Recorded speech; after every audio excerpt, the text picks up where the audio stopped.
स्वागत है दोस्तों फिर से हमारे चैनल और ऑटोमोटिव में। तो दोस्तों आज मेरे पास आया है टीवीएस कंपनी का स्टार सिटी प्लस। तो इस गाड़ी का मैं क्लच प्लेट कैसे असेंबली करते हैं तो मैं ये दिखाने वाला हूँ। तो चलिए दोस्तों ज़्यादा बात ना करते हुए मैं सीधा वीडियो पे ले चलता हूँ। क्लच प्लेट कैसे असेंबली किया जाता है, क्लच प्लेट कैसे चेंज किया जाता है, ये टोटल वीडियो मैं दिखाने वाला हूँ। तो चलिए दोस्तों।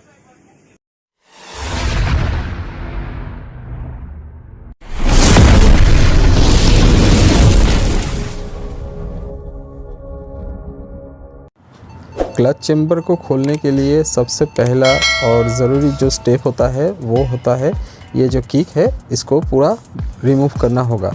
तो इस किक को रिमूव करने के लिए यहाँ पे एक 13 नंबर का बोल्ट लगा रहता है, तो वो बोल्ट को पूरा बाहर निकलने से ये किक जो है ये बाहर निकल जाएगा। तो नेक्स्ट स्टेप में मोबिल ड्रेन करना होगा। तो नेक्स्ट स्टेप में मोबिल ड्रेन करना क्यों ज़रूरी होता है, ये जो क्लच चेम्बर है इसको जब रिमूव करेंगे, जब खोलेंगे, तब ये जो मोबिल है ये आसपास में कहीं फैल ना जाए, इसीलिए मोबिल ड्रेन करना बहुत ज़रूरी होता है ताकि पूरा सफाई से काम हो सके, कहीं पे गंदगी ना हो। इंजन ऑयल पूरी तरीके से ड्रेन होने के बाद पार्ट आता है ये जो क्लच केबल है, इस केबल को रिमूव करना होगा। तो इस केबल को रिमूव करने के लिए यहाँ पे 12 नंबर का 2 बोल्ट लगा रहता है, तो उस बोल्ट को लूज़ करना होगा, मतलब ढीला कर लीजिए। तो ढीले करने से फ़ायदा होता है कि जो क्लच केबल है ये बाहर निकलने में आसानी होता है। तो इसलिए मैं इसको जो है ये देखिए कैसे ये लूज़ कर रहा हूँ। तो उसी के बाद ये जो क्लच केबल है मैं रिमूव करके मैं दिखाऊंगा, और ये जो क्लच चेम्बर है इसको बाहर निकलने में बेहद आसानी हो जाएगा।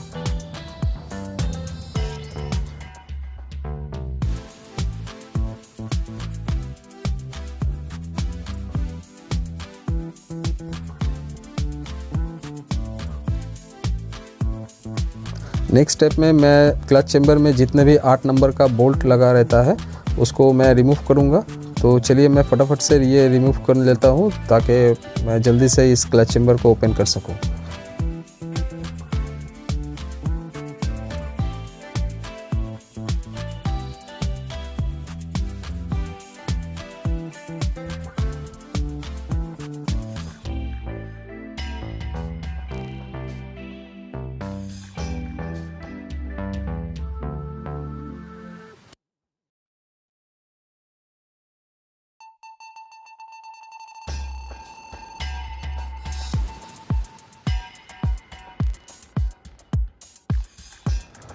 फाइनली ये जो बोल्ट है सब ओपन हो गया है। टोटल 10 बोल्ट होता है, लेकिन मेरे हाथ में 9 बोल्ट है।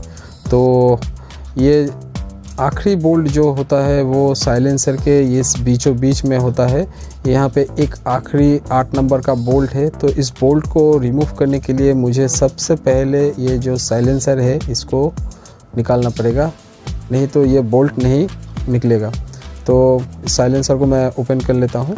तो बिना साइलेंसर निकाले ये जो 8 नंबर चेम्बर बोल्ट है इसको निकालना नामुमकिन है। तो साइलेंसर ओपन करने के लिए जितना टाइम वेस्ट होता है, तो इसी टाइम में मैं क्लच चेम्बर जो है ये ओपन कर लेता हूँ। तो ये जो है ये काम में थोड़ा टाइम ज़्यादा लगता है। तो क्या किया जा सकता है, अभी टीवीएस कंपनी ने यहाँ पे बोर्ड लगा दिया है, तो ये इसके लिए तो हम लोग कुछ कर नहीं सकते हैं। तो हमको तो काम करना ही होगा। तो काम करने के लिए जो टाइम भी लगेगा, तो क्या किया जा सकता है। शायद आप लोग देख सकते हैं कि इस पोजीशन पे देखिए यहाँ पे एक 8 नंबर का बोल्ट लगा है। तो इस बोल्ट को मैं रिमूव कर लेता हूँ। ये जो पार्ट्स है, तो इस पार्ट्स में देखिए ये यहाँ पे एक बॉल लगा रहता है। तो इस बॉल का अंदर रहना बेहद ज़रूरी है, और ये काम करता है, क्लच को अंदर से पुश करता है। ये जब भी हम लोग क्लच कवर ओपन करते हैं तब ये बॉल अगर खो जाता है तो ये इसमें बहुत बड़ा प्रॉब्लम हो सकता है। तो इस बॉल को खोना नहीं चाहिए, तो इसीलिए मैं इस बॉल को अंदर रख देता हूँ, और ये जो पार्ट्स है ये मैं साइड करके संभाल के रखूँगा। तो बाद में इसको ढूंढने में आसानी होता है। अभी मैं इस बैलेंसर का कवर को मैं ओपन करूँगा। ओपन करने के बाद इस बैलेंसर को भी निकालना बेहद ज़रूरी है, क्योंकि यहाँ पे इंजन ऑयल भी लगा रहता है। तो इस बैलेंसर को बिना ओपन किए ये जो क्लच असेंबली है इसको बाहर निकालना इम्पॉसिबल है। तो इसको ओपन करने के लिए मुझे एक ये इस तरीके का एक स्पेशल टूथ जो टूल्स होता है मुझे ये ज़रूरी है। और चाहिए मुझे एक 4 दांत वाला एक सॉकेट। ये बैलेंसर का जो नट होता है तो इसको ओपन करने के लिए हमको इसको क्लॉकवाइज घुमाना होगा, तभी ये नट ओपन होगा। और इसको टाइट करने के लिए हमको एंटी क्लॉकवाइज घुमाना होगा, तभी ये नट जो है ये टाइट होगा। इसको ध्यान रखना बेहद ज़रूरी है।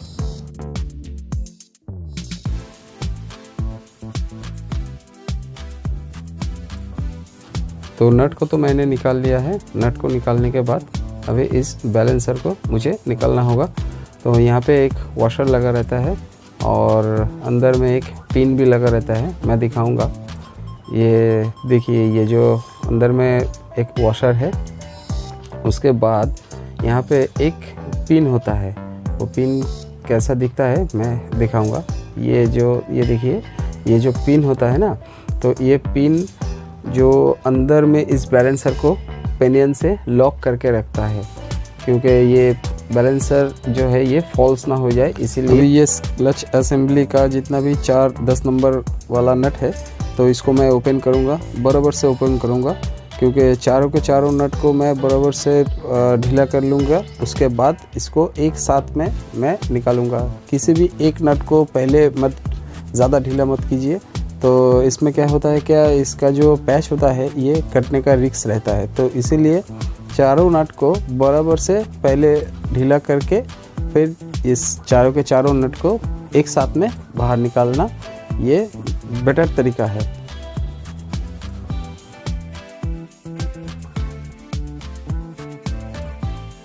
फाइनली अब टाइम आ गया है इस क्लच होल्डर को बाहर निकालने के लिए। तो इस क्लच होल्डर को बाहर निकालने के लिए इस 4 दांत वाला एक सॉकेट का ज़रूरी होता है और क्लच होल्डर का ज़रूरी होता है। तो बिना क्लच होल्डर के हेल्प से ये क्लच असेंबली जो है ये बाहर नहीं निकलेगा। तो देख सकते हैं आप लोग कि इसको एंटी क्लॉकवाइज घुमाने से ये ओपन हो जाता है ये नट। तो उसके बाद एक वॉशर लगा रहता है, तो वॉशर खोलने के बाद ये जो क्लच का जितना भी सेट है ये पूरा बाहर आ गया है। अभी देखिए, ये जो क्लच प्लेट का जितना भी सेट है ये सब पूरी तरीके से ये ख़राब हो गया है। ये हल्का हल्का दाग भी हो गया है, तो इसके वजह से ये नहीं चलेगा। और यहाँ पे देखिए, ये जो क्लच प्लेट है ये पूरी तरीके से ये जल गया है, काला पड़ गया है। और प्रेशर प्लेट भी ये यहाँ पे दाग हो गया है हल्का हल्का। तो इसके वजह से इसको चेंज करना बेहद ज़रूरी है। ये जो क्लच प्लेट ख़राब हो जाता है, तो इस क्लच प्लेट का ख़राब होने का जो 2 कॉमन कारण होता है।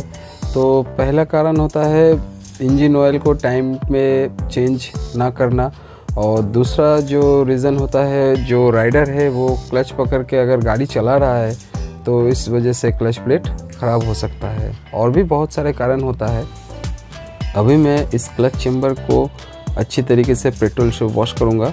तो वॉश करने का जो कारण होता है, यहाँ पे जो मेटेलिक जो पार्ट्स है वो आपस में जब गाड़ी चलता है तो आपस में फ्रिक्शन होता है। तो फ्रिक्शन की वजह से कुछ छोटे छोटे मेटेलिक पार्ट्स जो है वो इंजन के अंदर ही रह जाता है, पूरी तरीके से वो बाहर नहीं निकलता है। तो मोबिल जो इंजन ऑयल जो होता है, तो इंजन ऑयल से वो चिपक के अंदर ही रह जाता है। जब भी मैं नया क्लच प्लेट में असेंबली करूँगा तो वो क्या करेगा, वो जो मेटेलिक पार्ट्स है वो उस नया क्लच असेंबली को भी जल्दी से जल्दी ख़राब कर देगा। तो मैं ये रिस्क नहीं लूँगा। तो इसीलिए इस क्लच चेम्बर को अच्छी तरीके से पेट्रोल से वॉश करना बेहद ज़रूरी होता है।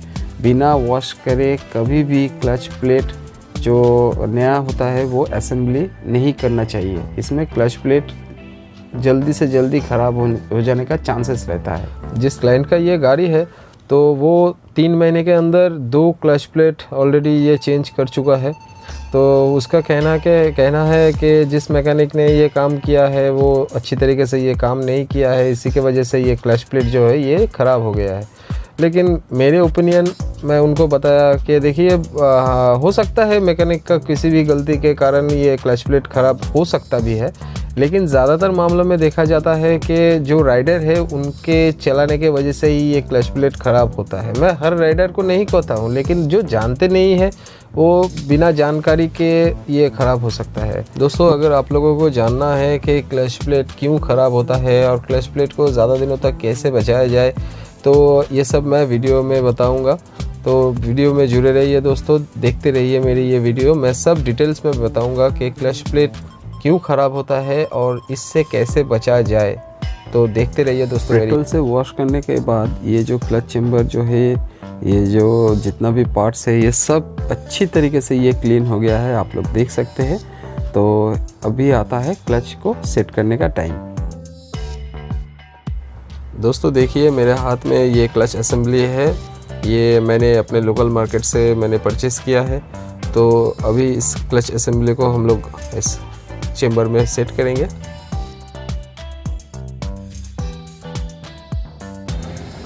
ये जो पिनियन है इसको उल्टा या सीधा किसी भी डायरेक्शन में लगाया जा सकता है, इसमें कोई प्रॉब्लम नहीं है।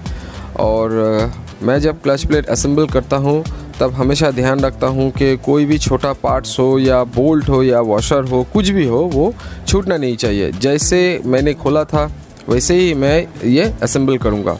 और जब क्लच प्लेट मैं जब खोलता हूँ, जब पूरा सेट बाहर निकालता हूँ, तब जो भी छोटा छोटा चीज़ होता है वो मैं अपने हमेशा हाथों के सामने रखता हूँ, ताकि काम करने के बाद उसको ढूंढना ना पड़े।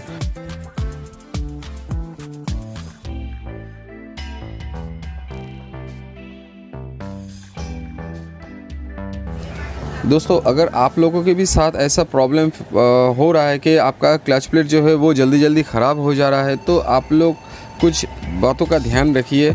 इससे आप लोगों का जो क्लच प्लेट है वो ज़्यादा दिनों तक सर्विस देगा और गाड़ी अच्छा चलेगा। पहला बात जो है, आपका जो इंजन ऑयल है वो टाइम पे चेंज होना चाहिए। दूसरा बात जो है, जहाँ पे ट्रैफिक एरिया नहीं है वहाँ पे क्लच छोड़ के गाड़ी चलाइए। क्लच लीवर को एकदम फ्री करके रखिए। जितना क्लच दबाएंगे उसमें प्रेशर पड़ेगा, क्लच के जो प्रेशर प्लेट होता है और जो क्लच प्लेट होता है उसमें स्क्रैच आ जाएगा। इसके वजह से आपका जो क्लच प्लेट का जितना भी असेंबल है वो ख़राब हो जाएगा, आपको गाड़ी चलाने में दिक्कत होगा और आपको बार बार जो है ये क्लच प्लेट चेंज करना पड़ेगा। उसके बाद आता है क्लच केबल को टाइम पे चेंज ना करना। इसके वजह से भी क्लच जो होता है वो ख़राब हो जाता है, क्योंकि हो सकता है कि आपका ये जो क्लच केबल है ये हार्ड हो गया है, या क्लच आपका बहुत टाइट जा रहा है, स्मूथ नहीं है, आपका उंगली में दर्द हो रहा है, उसी के लेते ही आप गाड़ी चला रहे, तो उसमें भी क्लच प्लेट ख़राब हो सकता है। ध्यान रखिए क्लच केबल को हमेशा फ्री रखने का, क्योंकि वो उसमें आपका उंगली के ऊपर प्रेशर ना पड़े। अगर कभी भी प्रेशर पड़ रहा है तो समझ लीजिए क्लच केबल को जो है वो या तो एडजस्टमेंट ठीक से नहीं हुआ है या तो वो ख़राब हो गया है। किसी मैकेनिक के पास जाके पहले ये चेक करवा लीजिए। हाँ, काम हर कोई ख़राब नहीं करता है जानबूझ के, क्योंकि अगर जानबूझ के ख़राब करेगा तो कस्टमर तो उसका ही ख़राब होगा ना। तो मेरे ओपिनियन से कोई भी मैकेनिक ख़राब नहीं होता है, सभी का काम अच्छा होता है। लेकिन जो राइडर है उन लोगों को भी हमेशा ध्यान रखना पड़ेगा कि हम लोग गाड़ी किस तरीके से चलाएं, जिससे हम लोगों का गाड़ी का जितना भी पार्ट्स है, खाली क्लच प्लेट नहीं है, कोई भी पार्ट्स है वो अच्छा रहे। तो दोस्तों, आप लोगों को अगर इस तरीके का समस्या हो तो मुझे कमेंट सेक्शन में मुझे कमेंट कीजिए। मैं कोशिश करूँगा हर कमेंट का आंसर देने के लिए। और अगर इस तरीके का वीडियो आप लोगों को पसंद आता है तो हमारे चैनल को सब्सक्राइब कीजिए, लाइक कीजिए और अपने दोस्तों के साथ शेयर कीजिए।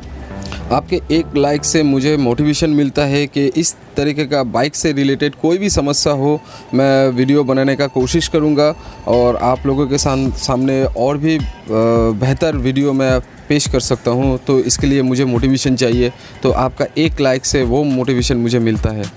थैंक यू दोस्तों, हमारे वीडियो को सपोर्ट कीजिए और हमारे चैनल को सब्सक्राइब कीजिए प्लीज़। चलिए दोस्तों, मिलते हैं अगले वीडियो में। तो गुड बाय, जय हिंद, जय भारत।